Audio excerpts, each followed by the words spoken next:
Interviews. The following are transcribed from interviews recorded at Sri Ramanashramam. Chakubai Srinivasan. My father, Srinivas Iyer, was a lawyer in the High Court. My mother passed away when I was very young. My father left my younger sister, Shantabai, with his sister-in-law, Arugulakshmi, who was settled in Tiruvannamalai. When my sister was 4 years old, she was afflicted with polio.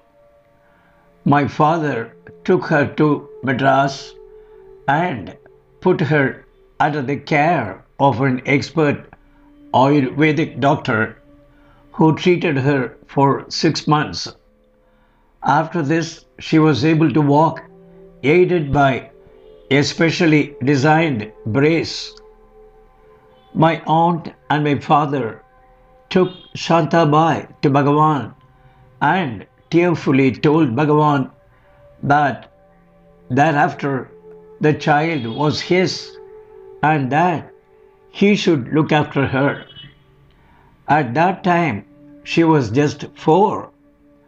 Bhagavan blessed her and told my father not to worry about her future, that she would marry at the age of 18 and prosper in life. Although these comforting words of Bhagavan soothed my father, yet he had his doubts. My sister was again left with my aunt at Tiruvannamalai. She would visit Bhagavan daily and play there. Once there was a cry from the garden and Bhagavan said, "It is Shantabai's voice," and sent someone to fetch her. My sister was reeling with pain.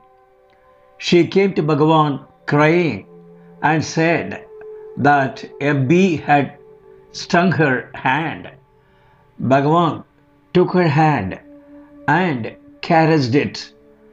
Immediately, the pain of the sting vanished. Being innocent, the child told Bhagavan, "Why did you make me cry so long? If you had wanted it, you could have stopped it then and there." My aunt, who was there at the time, was shocked at the audacity of my sister's complaint. However, Bhagavan smilingly asked what she had done to the bee before it stung her.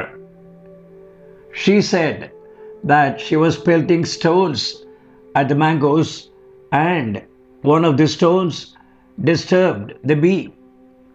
Bhagavan smilingly said to her, "You see, the stone you threw hurt the bee and so it stung you. So hereafter never harm anyone." Young as she was, she understood what Bhagavan meant and thereafter never hurt any living being. Later, whenever she recalled this incident, she felt grateful to Bhagavan for giving her this lesson on non-violence. Later on, as Bhagavan predicted, when Shantabai turned 18, a boy came from Trichy and, after seeing her, insisted that he would marry only this girl. The marriage went off well and her husband was very kind to her. She felt that it was all due to Bhagavan's blessing. Once, when my sister was about 9, she was in Madras. Suddenly, she started crying and came and told my father, "Father, Bhagavan appeared to me and took leave of me, saying, 'Child, I am leaving the world, but I will always be with you, so do not worry.'" Hearing this, my father slapped her for uttering these inauspicious words. But my sister kept on sobbing and refused to have her dinner at night. Early in the morning, my father opened the newspaper, and there the Mahasamadhi of Bhagavan was reported.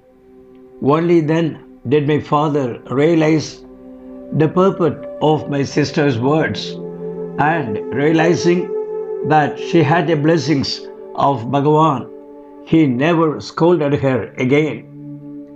As for me, whenever I came to Bhagavan during summer holidays, I used to keep on watching his eyes, which never blinked. When I reported this to my aunt, she would say, because he is Bhagavan, he never blinks his eyes like we do. Since I was associated with Bhagavan from a very young age, I feel his guidance at every moment of my life. Even in everyday matters, he helps me.